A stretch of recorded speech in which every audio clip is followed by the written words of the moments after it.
J'avais prévu de faire une vidéo sur la précarité des femmes, mais clairement, c'est pas possible. Va falloir subdiviser. Aujourd'hui, on va donc commencer par parler des inégalités entre les femmes. Pour cette vidéo, je vais déjà partir du principe que les femmes sont plus précaires que les hommes en général, même si je vais pas encore l'expliquer ici, ce sera fait dans une prochaine vidéo de cette série sur la précarité des femmes. C'est un choix qui est discutable, mais je sais pas encore du tout combien de vidéos seront nécessaires pour faire le tour du sujet de manière satisfaisante, ni même combien de temps exactement ça va me prendre, parce que je vais entrecouper avec d'autres sujets, j'ai pas non plus envie de faire que ça. Et je voulais parler des conditions différentes que peuvent vivre les femmes assez rapidement, parce que ça me semble un sujet très important pour donner déjà des éléments de contexte qui seront utiles aux prochaines vidéos. Trêve d'explication, il y a du boulot.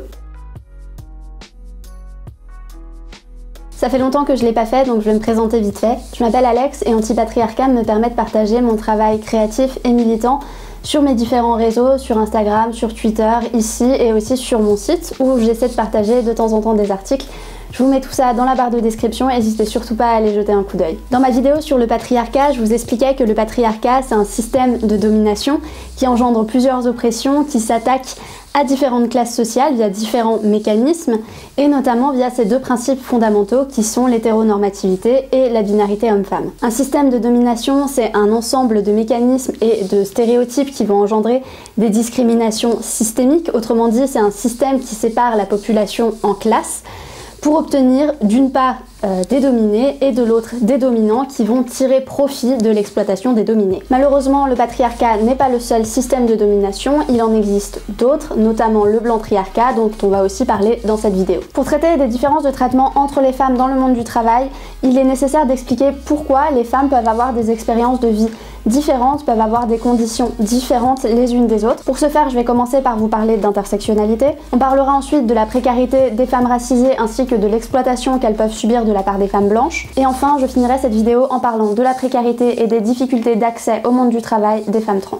Dans l'absolu, les populations opprimées sont systématiquement plus précaires que les autres. Oppression et exploitation sont souvent liées et avancent main dans la main. Pour être un peu plus clair, l'oppression, c'est une domination qui est politique et l'exploitation, c'est une domination qui est économique. Les femmes sont opprimées et exploitées, certes, mais le genre est loin d'être le seul critère qui engendre une domination, qui engendre une oppression. Une femme noire n'est pas uniquement opprimée et exploitée parce qu'elle est femme, elle est également opprimée et exploitée parce qu'elle est noire. Elle est donc à l'intersection de deux oppressions et va subir le sexisme, le racisme, mais aussi des discriminations qui imbriquent sexisme et racisme. Par ailleurs, cette femme peut aussi être une femme trans et subira alors également de la transphobie. L'intersectionnalité, c'est ne pas étudier séparément les formes de domination et de discrimination, mais les interactions qu'elles ont entre elles.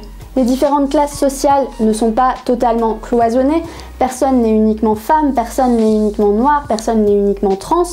Les différents systèmes de domination qui cohabitent dans nos sociétés ne peuvent donc pas être étudiés et entièrement expliqués si on les sépare les uns des autres. L'intersectionnalité, c'est donc un concept qui est issu du travail des féministes noires aux États-Unis et en Grande-Bretagne sur l'imbrication des rapports de domination. Donc non seulement le genre et la race, mais aussi la classe. C'est elles qui nous ont permis de mieux comprendre la complexité des articulations entre les identités et les inégalités. Je vous mets dans la description un article sur les théorisations féministes de l'intersectionnalité qui sera clairement plus complet sur le sujet que ce que je viens de vous raconter, d'autant que je suis pas forcément la personne la mieux placée pour en parler. L'essentiel ici, c'est de bien comprendre que plusieurs systèmes de domination cohabitent et que les femmes peuvent totalement être dans des classes dominantes dans d'autres systèmes de domination que le patriarcat. Je suis une femme, je subis le système patriarcal, certes, mais je reste privilégiée par rapport à une femme trans parce que je suis cis, c'est-à-dire que je suis en accord avec le genre qui m'a été assigné à la naissance. Et je reste également privilégiée par rapport à une femme racisée parce que je suis blanche, ainsi qu'une femme cis, blanche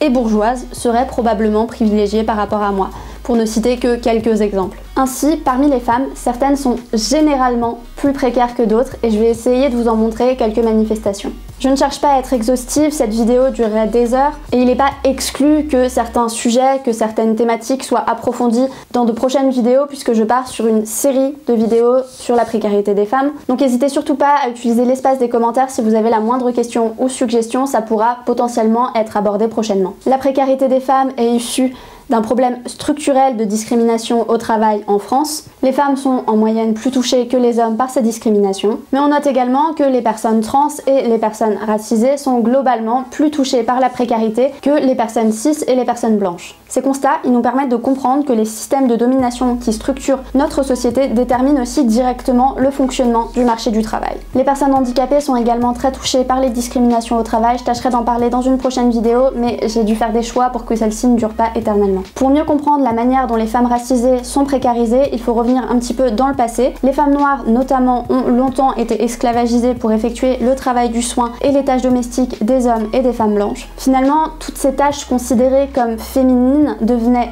naturellement, entre gros guillemets, le travail des femmes noires. Dans les colonies, on réservait les tâches domestiques aux femmes noires, tandis qu'en France continentale, ces tâches-là étaient réservées aux femmes pauvres. Il me semble avoir vu qu'elle avait été critiquée, mais j'ai pas retrouvé pourquoi en faisant mon script. Mais pour cette petite partie historique, je me base grandement sur le travail de Françoise Vergès. Dans les années 60, le gouvernement français organise la migration de milliers de jeunes femmes des Antilles, de la Réunion et de la Guyane pour devenir domestiques ou occuper des postes subalternes dans le care et le nettoyage. Dans les années 1990-2000, la majorité des personnes qui sont recrutées pour le nettoyage, donc des boulots sous-payés, précaires et dans lesquels il y a énormément de harcèlement et de violences sexuelles, sont des femmes racisées. Finalement, les choses n'ont d'ailleurs que très peu changé depuis 2 décennies et il arrive assez régulièrement que des femmes racisées ayant d'autres fonctions professionnelles soient directement désignées comme des femmes de ménage ou d'autres professions du care. Il ne s'agit évidemment pas de dénigrer ces métiers-là, de dénigrer les métiers du care, des métiers du nettoyage, bien évidemment non.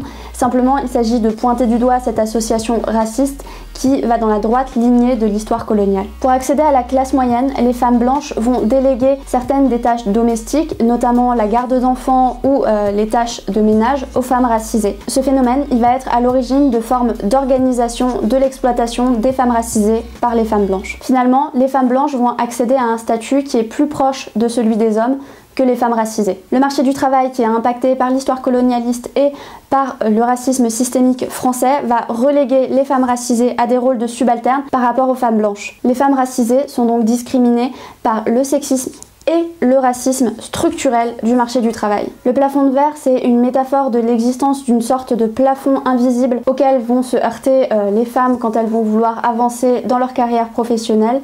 Il y a une vidéo qui est prévue pour aller plus loin sur le sujet, là on va juste rapidement l'évoquer. Si le plafond de verre, il empêche l'ensemble des femmes d'accéder à des postes, à des hautes fonctions, à des postes à responsabilité, à des postes de pouvoir, finalement on note que le plafond de verre est encore plus bas pour les femmes racisées que pour les femmes blanches. D'ailleurs, on note que les personnes racisées dans leur ensemble, hommes comme femmes, sont victimes d'un plafond de verre. Il faut bien comprendre que ça signifie que les personnes concernées par ce plafond de verre sont freinées dans leur carrière, mais sans raison légitime. Ces personnes-là, elles ont les diplômes, elles ont les compétences, elles ont l'expérience, mais elles vont subir un certain nombre de discriminations qui peuvent même être totalement invisibles dans la mesure où c'est simplement qu'elles ne vont pas avoir certaines opportunités parce qu'elles sont racisées ou parce qu'elles sont femmes, ou parce que les deux d'ailleurs, en fait, c'est vraiment des discriminations qui vont freiner leur carrière. Pour illustrer, les femmes qui portent le voile et qui sont stigmatisées dans la société française vont avoir très peu d'opportunités d'emploi, vont avoir accès à très peu de postes. Parfois, les cheveux naturels de certaines femmes noires vont aussi être à l'origine de refus de la part de certains employeurs. Tous ces éléments, ils sont assez difficilement quantifiables puisqu'ils sont majoritairement visibles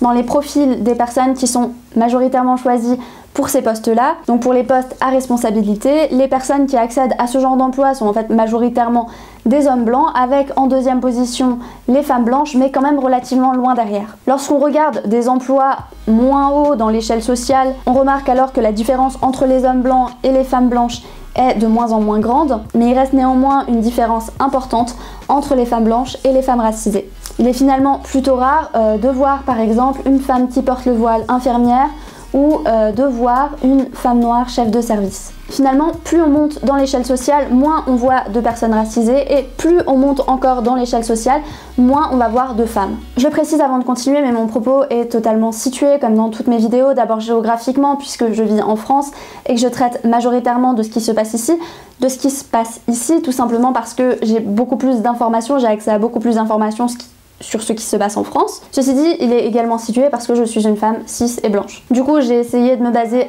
un maximum sur des informations factuelles, je me suis fait relire aussi et je vous mettrai toutes les informations dans la barre de description, je vous mettrai tous les liens des différents articles et des différents éléments qui m'ont permis de faire cette vidéo. Dans cette dernière partie, je vais majoritairement parler de ce que peuvent vivre les femmes trans en France, mais je vais quand même mentionner le fait que les femmes trans font partout l'objet d'invectives et de violences pouvant aller jusqu'à de nombreux meurtres au Brésil entre autres, subissent des arrestations arbitraires aux Philippines, la répression policière en Ouganda, ainsi que des discriminations à l'emploi et à l'accès au changement d'état civil, ou encore des agressions publiques dans la majorité des pays, pour ne faire qu'un catalogue non exhaustif d'exemples. Dans le monde du travail, la transphobie peut avoir des conséquences dramatiques sur la vie des personnes trans et on note également que les femmes trans sont encore davantage lésées que les hommes trans. Dans une enquête menée par Karine Espinera, qui est une sociologue mais aussi une femme trans, en octobre 2014, on apprend que 28% des personnes trans disent avoir perdu un travail parce qu'elles sont trans. Dans une source qui m'a été gentiment fournie par une des relectrices, on découvre également qu'une transition M2F à poste constant peut entraîner une baisse de salaire allant jusqu'à 20%. Les difficultés que rencontrent les femmes trans dans le monde du travail sont évidemment l'une des principales causes de leur grande précarité.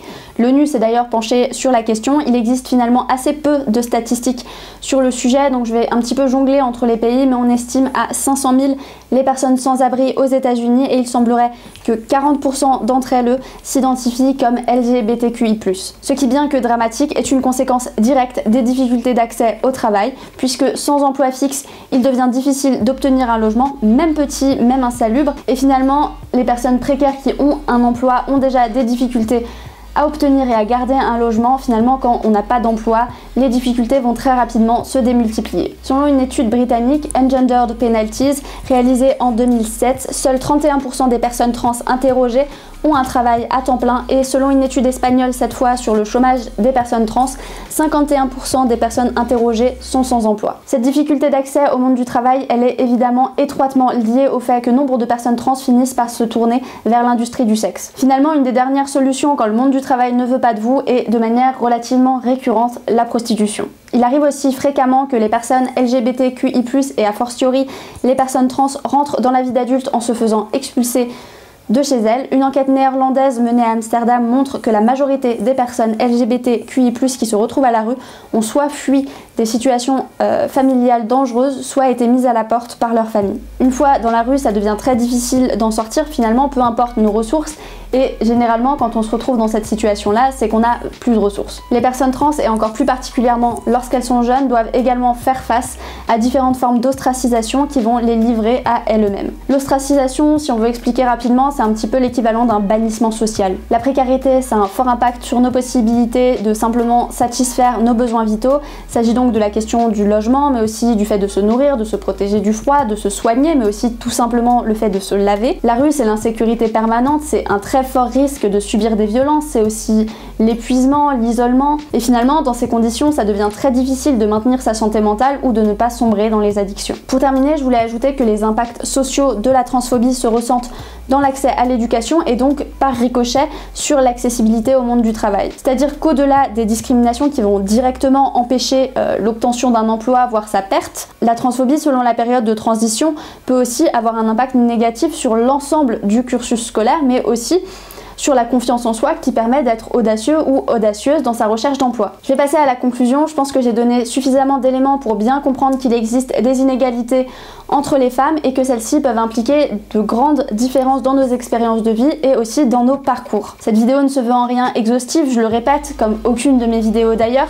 Elle a uniquement pour vocation de vous donner des éléments qui permettent de comprendre les disparités d'accès au monde du travail et les disparités de positionnement en son sein qui peuvent exister entre les femmes. Dans l'absolu, toutes les populations opprimées sont plus précaires que les classes sociales dominantes, mais comme il existe plusieurs oppressions et plusieurs systèmes de domination qui coexistent, on est face à quelque chose de complexe. Dans cette vidéo, je n'ai par exemple pas du tout évoqué la situation des femmes musulmanes qui portent le voile et qui, à bien des égards, sont également totalement exclues du marché du travail, qui en tout cas en France ont accès à relativement peu de postes et ont relativement peu d'opportunités professionnelles. J'ai pas non plus parlé des femmes migrantes qui rencontrent des problématiques encore bien différentes et encore bien plus complexes. En fait, l'étendue de ce que je n'ai pas dit est clairement bien plus importante que l'étendue de ce que j'ai dit sur la précarité des femmes. Je le redis et le paraphrase depuis le début de la vidéo, mais c'est vraiment très important. D'autres vidéos de cette série sur la précarité des femmes traiteront spécifiquement ou donneront des informations sur les inégalités entre les femmes, et d'autres vidéos en dehors de cette série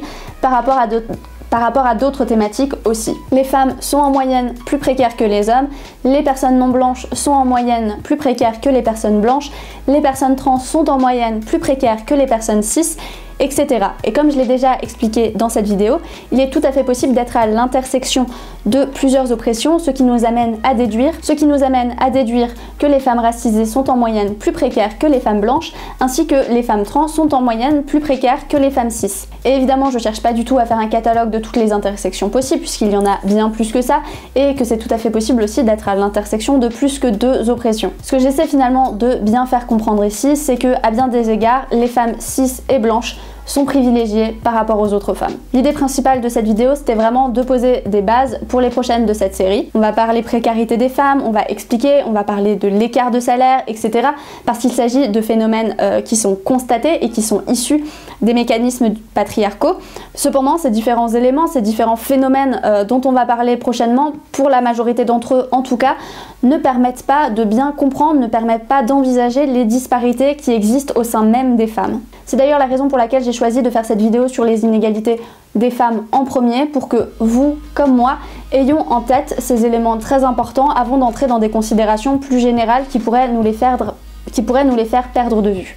Évidemment, il n'y a pas que les femmes qui sont précaires, et elles ne le sont pas toutes, encore heureux d'ailleurs. Si vous pensez qu'il est important de parler de la précarité d'autres classes sociales, libre à vous de le faire. Moi j'ai que 2 mains, un cerveau, et encore pas toujours en très bonne forme. Bref.